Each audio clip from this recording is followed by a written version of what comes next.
कारण आपल्या हातात जो अग्रलेख दिलेला आहे ईश्वराने पाठवलेला आहे तो आपल्याला समजून आपण वागलो तर आपलं सोनं आहे आयुष्याचं. पण त्याच्यातलं दुःख त्याच्यातला त्रास जर हेरायचा प्रयत्न घेतला तर तुम्ही अडकला. माणसात दोन प्रकार असतात फक्त असं मला वाटतं. एक तर माणूस देणार असतो, एक माणूस घेणार असतो. बरोबर. म्हणजे एक हात असा असतो आणि एक हात असा असतो. मग आपल्या इथे देखील आपल्याला कळणार आहे इथे देणारे कोणाने घेणारे कोण. हॅलो फ्रेंड्स, नव्या वर्षाची म्हणजेच 2024ची सुरुवात करताना मी मोहनीश तुमच्या समोर घेऊन येतोय एक सुंदर ब्लॉग हस्तरहस्य.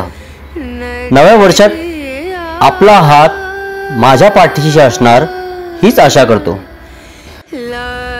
चेहरा फसवा आहे की खरा हे हात सांगू शकतो. भाग्यरेषा सांगते पैसे मिळणार की वैवाहिक सुख मिळणार. माझं स्वतःचं घर होईल का? तुम्ही राजकारण करू शकता का? कोणत्या व्यवसायात यश येईल? हृदय कठोर आहे का प्रेमळ हे हात सांगतो का? होय, नक्कीच हात सांगतो. हे शब्द माझे नाही आहेत मित्रांनो, हे शब्द आहेत सुभाष रासम सरांचे. चला तर आपण त्यांनाच ऐकूया बरं. नमस्कार. ओम नमो विघ्नराजाय सर्वसौख्यप्रदायिने दुष्टारिष्ट विनाशाय पराय परमात्मने. अवघ्या विश्वाचे दैवत सकल विद्या व कलांचा अधिष्ठाता प्रथम पूजित प्रथम वंदित श्री गणरायाला प्रथम वंदन. दुर्गा मातेच्या मंदिरात आज आपण बसलेलो आहोत. त्या दुर्गा मातेलाही त्रिवार वंदन. हस्तरहस्य या एकपात्री मनोरंजनाच्या कार्यक्रमाचा आस्वाद घेण्यासाठी उपस्थित आपणा सर्वांचे आयोजक जयस्मिता वास्तुसाधना प्रकाशनाच्या वतीने अगदी मनपूर्वक स्वागत. शुभ कार्याची सुरुवात नेहमी दीप प्रज्वलनाने होत असते. दीपज्योती परब्रह्म दीपज्योती जनार्दन दीपो हरतु मे पापम दीपज्योती नमोस्तुते. असतो मा सद्गमया तमसो मा ज्योतिर्गमया मृत्योर्मा अमृतंगमया. ओम शांति शांति शांति. हस्तरहस्य हा गूढ विषय मनोरंजनात्मकरित्या आपल्यासमोर मांडायला थेट मुंबईहून खास आपल्यासाठी इथे उपस्थित हस्तरेषा तज्ज्ञ श्री सुभाष परशुराम रासम यांचं मनापासून स्वागत. त्यांनी वास्तुशास्त्र पदविका, हस्तसामुद्रिक प्रवीण, ज्योतिषशास्त्र विशारद असे अभ्यासक्रम पूर्ण केले असून त्यांची या विषयावरील पुस्तकेही प्रसिद्ध आहेत. त्यात हस्तरेषाशास्त्रातील या हात पाहूया हे पुस्तक आज इथे उपलब्ध आहे आपणांसाठी. आपल्या हातांच्या रेषांमध्ये दडलेल्या रहस्याची उकल करण्यासाठी उपस्थित श्री सुभाष रासम यांना मुंबईहून इथे गोव्याच्या मडगाव शहरात आणण्याचे श्रेय जयस्मिता वास्तुसाधना प्रकाशनाचे संचालक व प्राच्य वास्तु अभ्यासक श्री जयवंत धोंड यांना जाते. आता मंच आपला आहे रासम सर. हा माईक मी आपल्यास स्फूर्त करते. नमस्कार, मी सुभाष परशुराम रासम. व्यवसायाने आर्किटेक्चर लायझनिंग आणि इंटिरियर डिझायनिंग हा माझा मूळ व्यवसाय. हे अशासाठी सांगतं की ह्या व्यवसायाच्या अनुषंगाने हस्तसामुद्रिक शास्त्र हा प्रत्येक हातातनं कसा शिकता आला. आणि एक क्षेत्रच असं आहे की जिथे जावं तिथे माझ्यासमोर एखादी व्यक्ती असते. कारण ज्योतिषशास्त्र हस्तसामुद्रिक शास्त्र ह्यामध्ये फरक काय आहे? ज्योतिषशास्त्रामध्ये कुंडली असते आणि ज्योतिषशास्त्र कुंडलीमध्ये ग्रह जे असतात ते भ्रमण करत असतात आणि हात असा असतो की सगळे ग्रह हे स्थिर असतात. मग आता असलेल्या स्थिर ग्रहांवरनं सांगणं म्हणजे एका अर्थी उघड असतं की हात दाखवल्यावरती पाणीपत होणार. कसं असतं की हात आतापर्यंत हे शास्त्र प्रसिद्ध फक्त 2 विषयासाठी आहे, मला पैसा किती आणि मला आयुष्य किती.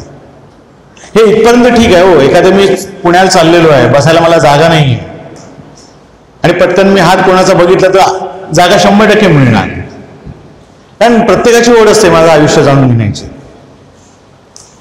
आजच्या या मनमंगल अशा दुर्गामातेच्या प्रांगणात आज आपण उपस्थित आहोत आणि मी गोव्यात हा माझा पहिला कार्यक्रम आहे मडगावमध्ये. माझं वाक्य आहे त्या ठिकाणी, एखाद्या व्यक्तीचा चेहरा फसवा असू शकतो परंतु हात फसवा असू शकत नाही. मग हेच आपण जाणून घेणार आहोत. मी 100% खात्री देतो आपणास, जे आज आपण ऐकाल तुम्ही तुमच्या ऐकल्यानंतर स्वतः त्या ठिकाणी आत्मसात करा, त्याच्यामध्ये इम्प्लिमेंटेशन करा, तुम्हाला नक्कीच त्याचा फायदा होईल. हा हात असा बघितल्यावरती आपल्याला लक्षात येतं की बोट आहे त्याच्यावरती, पण असा विचार केला या बोटांची जी ठेवण आहे एकसारखी नाही आहे का. अशी मधलंच बोट उंच केलेलं आहे, अंगठ्याला एका बाजूला ठेवलेलं आहे, अंगठा माकडाला देखील आहे आणि अंगठा मानवाला देखील आहे, पण अंगठा मानव वापरतो, माकड वापरत नाही. कारण मी काय अशासाठी सांगतो की माझा नाही चेहऱ्याकडे पटकन लक्ष जात नाही, माझा पहिला हाताकडे लक्ष जातो. आपला हात, आपले अवयव हे कसे वापरले पाहिजे लोकांसमोर, आपल्या कुटुंबासमोर, आपल्या मुलाबाळांसमोर, नक्की त्याचा फायदा होईल. आज बरेच वेळा असं आपण म्हणतो की अंतर पडलंय. कशात अंतर पडलंय? जनरेशनमध्ये? मी म्हणेन नक्कीच नाही. आज अंतर पडलंय ते स्पर्शामध्ये अंतर पडलेलं आहे. मग स्पर्श किती बोलका आहे आणि किती अबोल आहे. स्पर्श केला तर तो माणूस तुमच्या सोबत राहील, पण आज दुर्दैवाने काय होत आहे की आपल्या घरामध्ये मुलांनी बाळांचा आणि आई वडिलांचा स्पर्श दुरावलेला आहे. बाहेर स्पर्श तयार आहे, पण तो स्पर्श किती पॉझिटिव्ह आहे किती निगेटिव्ह आहे माहीत नाही. पण तो निगेटिव्हकडे ओढला जाईल, पण त्यावेळेला आई वडील विचारतात काय नाही केलं तुझ्यासाठी. तोच म्हणतो की आपण स्पर्श नाही दिला त्या ठिकाणी, आणि तो बाहेरचा स्पर्श चांगला असेल की नाही वाईट सांगता येत नाहीये. मग आज इथनं आपण सुरुवात करू की आपल्या देहाला कुठल्याही प्रकारची इजा होऊ नये यासाठी पहिला हात आपल्यासाठी एक प्रकारचं टॉनिक आहे असं मी म्हणेन. कराग्रे वस्ती लक्ष्मी, करामध्ये सरस्वती, कर मुलम तुम गोविंदम प्रभाते कर दर्शनम. हे जे काही आपण स्तोत्र म्हणतो ह्याच्यामध्ये फार मोठं विज्ञान आहे. ते सर्वस्वी आहे त्याकडे, सरस्वतीपासून लक्ष्मीपर्यंत सगळ्या गोष्टी त्या हातात सामावलेल्या आहे. आपला हात आहे जगन्नाथ म्हटलेलं हे जे लेख, हे वाक्य हे उगाच आलेलं नाहीये. म्हणजे काय आलंय तर बघा, आपण काय वेळा आपण सकाळी, आज बरेच वेळा आपण असं ऐकतो, शौचाला मध्यरात्री उठले आणि तिथेच कोसळले आणि गेले. पण शौचाला उठले आणि गेले ह्याच्यामागे काहीतरी घटना घडत असते. ती म्हणजे अशी की जेव्हा आपण उठतो बेडवरनं जे काय, तर पटकन आपण धावत सुटतो. म्हणजेच काय की एखादा सुज्ञ ड्रायव्हर असतो, तो गाडी चालू केल्यानंतर पहिलं लगेच गेअर टाकत नाही, तो हळूहळू एक्सिलेटर देतो, गाडी गरम करतो आणि त्याच्यानंतर गेअर टाकून गाडी सुरुवात करतो. इथे तोच भाग आहे. शरीर देखील एक मोटारच आहे. जेव्हा आपण बसतो तेव्हा ही प्रार्थना सुरुवात करायची, कराग्रे वसले, कारण तिथे आपल्या हाताला आपण घर्षण करतो. घर्षण केल्यानंतर ते ओंजळ आपल्या हाताने पाहतो, कराग्रे वसले लक्ष्मी. त्या देहाला संकेत मिळतात की मला आता उठायचं आहे, मला आता चालायचं आणि पुढच्या क्रियेला जायचं आहे. आणि ते सुरुवात झाल्यावरती शरीर ऍक्सेप्ट करतं. कारण हाताला हात चोळावे ह्या मागचं विशेष असा आहे, मुद्दा असा आहे की जेव्हा आपण अग्राला स्पर्श होतो ते आपल्या मेंदूला संवेदना मिळतात की मला आता काहीतरी करायचं आहे. याचा अर्थ काय? अग्राचा काय संबंध आहे? मग अग्राला नख का दिली आहे? तो तुमच्या मेंदूला मार लागू नये म्हणून अग्राला नख दिलेली आहे. का तर अग्रामागे असलेला ग्रीन सबस्टन्स, हिरवा रंगाचा बल्ब, तोच आपल्या मेंदूच्या पाठी असतो आणि त्या घर्षण मिळाले की कळतं. आता पातेला पण गरम आहे का थंड आहे, कशाने पाहतो? असा हात लावत नाही, आपण वरचा अग्रभाग लावतो. या अग्राला संवेदनशीलता प्रचंड जोरदार आहे. काही फ्रिक्शन मध्ये तुम्हाला कळते मला आता काय कृती करायची आहे. मग इथेच तुम्ही ह्या चोळल्यानंतर पूर्ण हात त्या ठिकाणी ऍक्टिव्ह करतो आणि शरीराला सांगतो की मला आता चालायचं आहे, मला आता उठायचं आहे. मग त्या शरीर यंत्रणा, मग ते हृदय म्हणा, प्रत्येक अवयव त्या ठिकाणी तयार होता. आपला हात जगन्नाथ आहे हे स्वतः ऍक्सेप्ट करा, मान्य करा. आपल्यातच ईशतत्व आहे, मान्य करा. कारण करता करवी तर तोच आहे. तिने जो दिलेला देह आहे आणि त्या हातातनं आपल्याकडनं ह्या गोष्टी जर होत गेल्या तर हा पहिला नियम आपल्या ताडीकडे उत्तम प्रकारे आपल्याला कार्य करता येईल. कारण दिवसाची सुरुवात आपला हात बघून जर केली, हाताला स्पर्श करून एकमेकांना केली, तो देहावरती हात फिरवला तर त्याचे गुणधर्म तुम्हाला चांगलेच आणि चांगलेच मिळणार. हे पुन्हा हा स्वानुभव आहे. हस्त सामुद्रिक शास्त्र हे भगवान शंकरांनी माता पार्वतीला सांगितलेलं आहे. बऱ्याच वेळा असं असतं की काही वयोवृद्ध मंडळी असतात, हॉस्पिटलमध्ये ऍडमिट केलं जातं, घरातल्यांना सुचत नाही काय करावं. कारण तिकडे एका प्रकारे मुंबईसारख्या ठिकाणी इथेही असेल मला हे मीटर वाढत असतं, 1 लाख 2 लाख 3 लाख, आणि पेशंटमध्ये काहीही इम्प्रूव्हमेंट नसते. मग अशा वेळेला आपण सहज बघू शकतो. मी फक्त हे वयोवृद्धांच्या बाबतीत सांगतोय. जर तो वयोवृद्ध असेल, 80-85 वय असतं, तर त्या दरम्यान जर तो अंगठा त्या बेडवरती जर असा आढळला तर आपण सरळ त्यांना घरी घेऊन यावं. आपल्याला जी जमेल ती त्या पेशंटची सेवा करावी आणि आनंदाने त्यांना जो काही विषय आहे, जे जीवन आहे त्याला जगू द्यावं. कारण जे टोचाटोची करण्यापेक्षा तिथे केव्हाही घरी, कारण डॉक्टर हे अंगठा आत जाणं म्हणजे कुठल्याही प्रकारचं मेडिकल ग्राउंडवरती तो शरीर ऍक्सेप्ट करत नाही. परंतु तोच अंगठा 90 वर्षाचा आहे आणि अंगठा बाहेर आहे, हा जगायची उर्मी अजूनही आहे त्याच्यात, हे इंडिकेट करतो. मग ते ट्रीटमेंट करणार असाल तर त्याला करू दे, तो येणार बाहेर त्यातनं. हा नैसर्गिक देहबोलीचा सिद्धांत आहे. पण हे जर कळलं आपल्याला, तो भाग आपण घरी घेऊन त्याची सेवा करावी. जर बाळ वय वर्ष 0 ते वय वर्ष 9 ते 10 जर एखादी वस्तू घ्यायची असेल तर ते बाळ डाव्या हाताने वस्तू घेणार असेल तर तिला वस्तू घेऊ द्यावी. आणि त्यातलं तुम्हाला असं लक्षात येईल, जर डाव्या हाताने ती वस्तू स्वीकारत असेल तर त्या मुलाचा किंवा त्या मुलीचा गणित हा विषय उत्तम असणारच. डाव्या हाताने वस्तू स्वीकारली तर त्या मुलाचा किंवा मुलीचा गणित हा विषय उत्तम असणारच. आणि तुम्हा मडगाववासियांना किंवा गोवेकरांना जसा मी सगळीकडे प्रश्न करतो तसा तुम्हाला प्रश्न आहे. गणित हा विषय आपोआप तुम्ही शिक्षक म्हणून गणित हा विषय शाळेत का शिकवला जातो? खूप सोपा प्रश्न आहे. आपल्या आयुष्याचं आणि आपल्या भविष्याचं नियोजन कसं असावं यासाठी गणित हा विषय शिकवला जातो.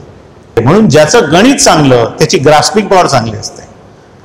म्हणून डाव्या हाताने जे मूल स्वीकारत असेल तर त्याला स्वीकारू द्यावं, ते उत्तम प्रकारे वाटचाल करेल. फक्त ग्रास्पिंग पॉवर चांगली आहे, फक्त त्याच्यासमोर तुम्ही काय ठेवायचं आहे मात्र तुमच्यावरती आहे. आई वडिलांनी जर चुकीच्या गोष्टी समोर ठेवल्या तर ते मूल चुकीच्या पद्धतीने घेणार. मग हे डाव्या हाताने स्वीकारावं हे कोणी सांगितलं? ह्याला काय, कारण प्रत्येकाला लॉजिक पाहिजे ना काहीतरी. हे डॉक्टर स्नेहलता देशमुख, माजी कुलगुरू, मुंबई विद्यापीठ यांच्या सिद्धांतामधून आलेलं आहे. आपल्या आयुष्यामध्ये माणूस दुःखी काय व्हावं सांगा बरं? आपल्या शेजारचं सुखी आहे म्हणूनच ना. पण हे शास्त्र असं आहे की तुम्हाला तुमचं सुख घ्या आणि पुढे चला. त्यात दुःखात अडकलं तर अडचण आहे. कारण आपल्या हातात जो अग्रलेख दिलेला आहे, ईश्वराने पाठवलेला आहे, तो आपल्याला समजून आपण वागलो तर आपलं सोनं आहे आयुष्याचं. पण त्याच्यातलं दुःख, त्याच्यातला त्रास जर हेरायचा प्रयत्न घेतला तर तुम्ही अडकला तिथे. माणसात 2 प्रकार असतात फक्त असं मला वाटतं. एक तर माणूस देणार असतो, एक माणूस घेणार असतो. बरोबर? म्हणजे एक हात असा असतो आणि एक हात असा असतो. मग आपल्या इथे देखील आपल्याला कळणार आहे इथे देणारे कोण आहे, घेणारे कोण आहे. ते कसं ते थोडं आपण प्रॅक्टिकल करूया. आपण शेक हँड करायचे. आता मी इथल्यांना सांगितले, जे 2 जणांना सांगितले ते म्हणतील काहीतरी सेटिंग असेल. प्रभू सरांना सांगितले इकडे हात मिळवा सेटिंग असेल. तर जे मडगाव मधली मंडळी आहे, म्हणजे इथले काही स्त्री वर्ग आहे, तिकडे काही पुरुष वर्ग आहेत, एकमेकांना हात शेक हँड करा. आतापर्यंत आपण शेक हँड करत होतो, पण आता शेक हँड करताना काळजी घ्यायची की शेक हँड करत असताना त्या हाताचा स्पर्श कसा आहे, उष्ण आहे, थंड आहे, ओलसर आहे, दमट आहे का, खरबरीत आहे का, कडक आहे. साधे साधे मुद्दे आहेत, असं काही विशेष काही टेक्निकली भाग नाही त्यामध्ये. 27 हाडांनी बसलेला आपला हात आहे आणि त्या हातामध्ये आपण हात घेतल्यावरती उष्ण आहे, थंड आहे, याचं आपण त्याचं प्रेडिक्शन आपण नंतर रेफर करूया. पण हात काय उष्ण आहेत का थंड आहे ते आपण गणित समजून घेऊ आणि त्यातले मग गमतीचे भाग आहेत नंतरचा ऐकण्यासारखा. तर इथे प्रॅक्टिकली आणि माईकवरती सांगावं, कारण युट्यूब कधी ते बसले, कारण काय बोलले ते कळलं पाहिजे. हात उष्ण आहे का थंड आहे, आणि त्या उष्ण आहे आणि थंड त्याच्यावर तर काय गुणधर्म त्या व्यक्तीमध्ये आहे ते मी तुम्हाला सांगतो. इकडनं मिळवत आहात एकमेकांना लेडीज वर्ग आणि इकडनं जेंट्स वर्ग. मिळवा ना, शेजारी शेजारी बसल्यात एकमेकांना.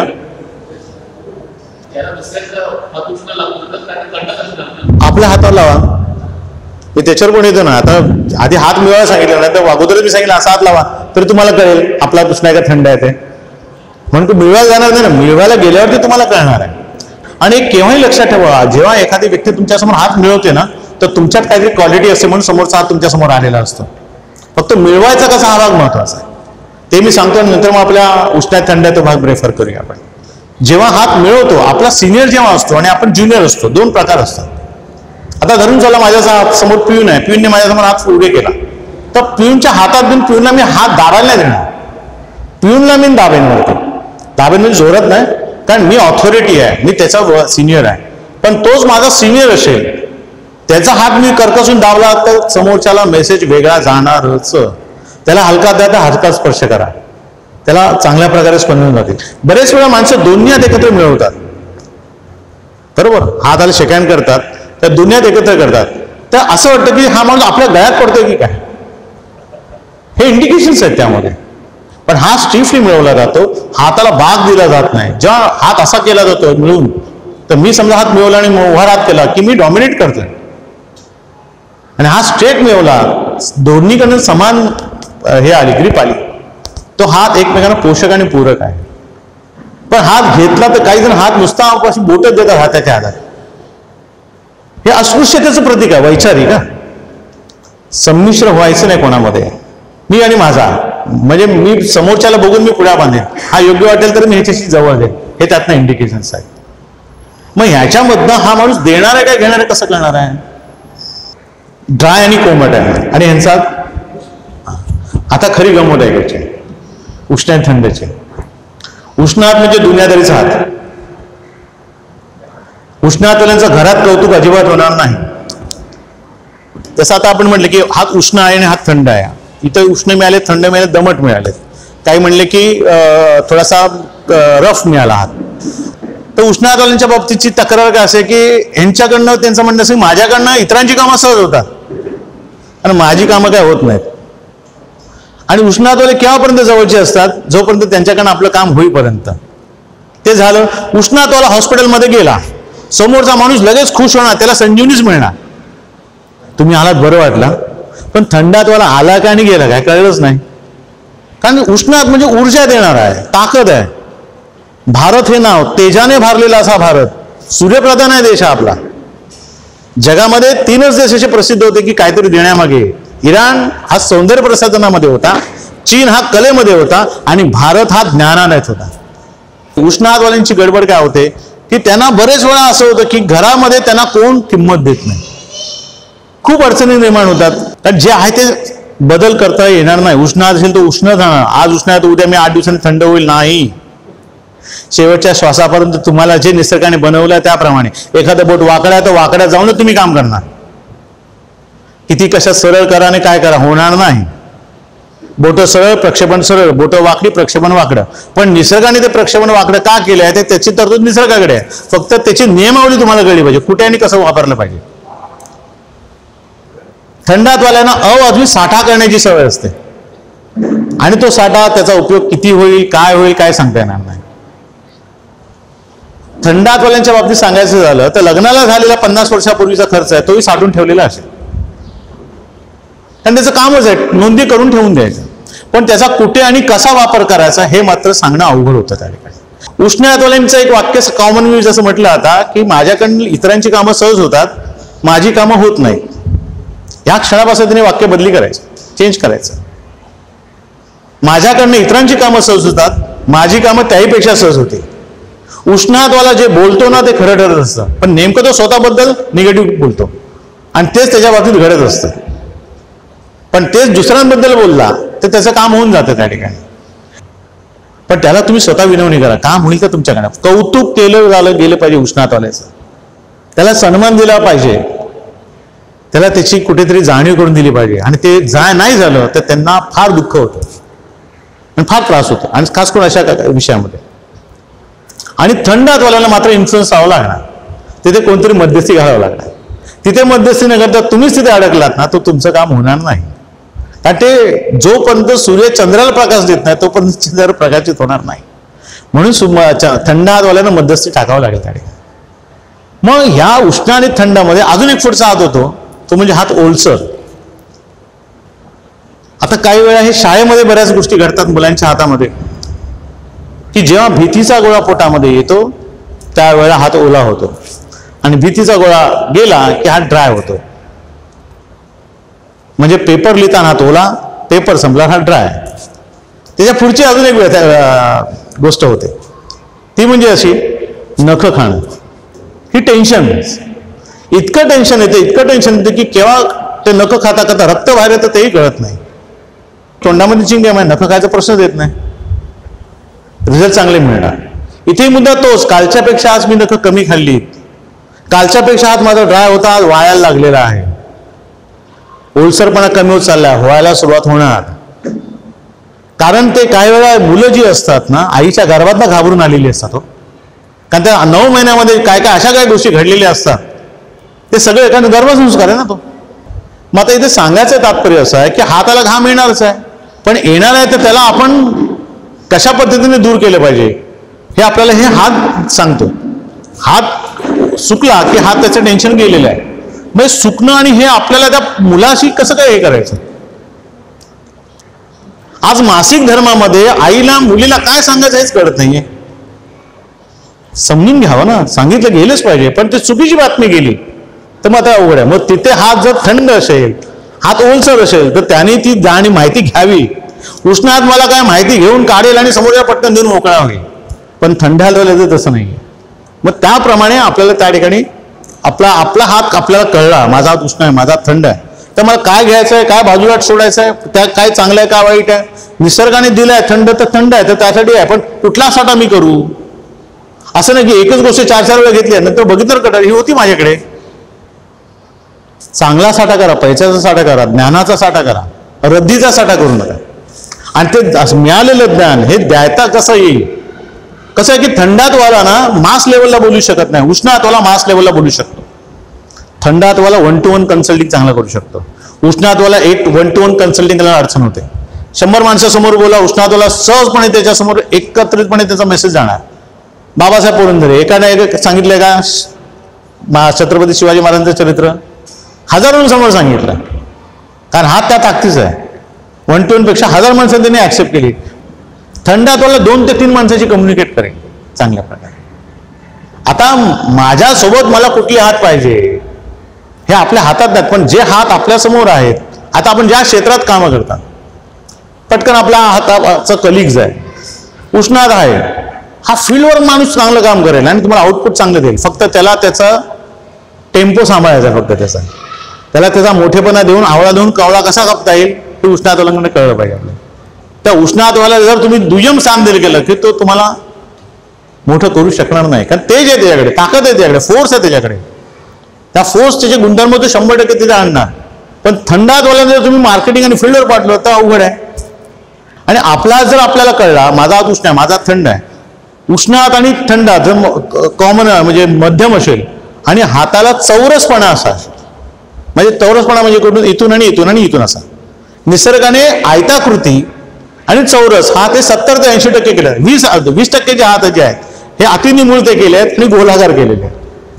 पण ऍव्हरेज चौकोनी हात आहे, आयताकृती हात आहे. आता जसं जसं पुढे जाऊ त्यातमध्ये आपण जसं आता नख खाल्ली आपण भाग रेफर केला, तर नखच्या अनुषंगाने जर भाग रेफर केला तर नख नाही एक इंडिकेशन्स आहे.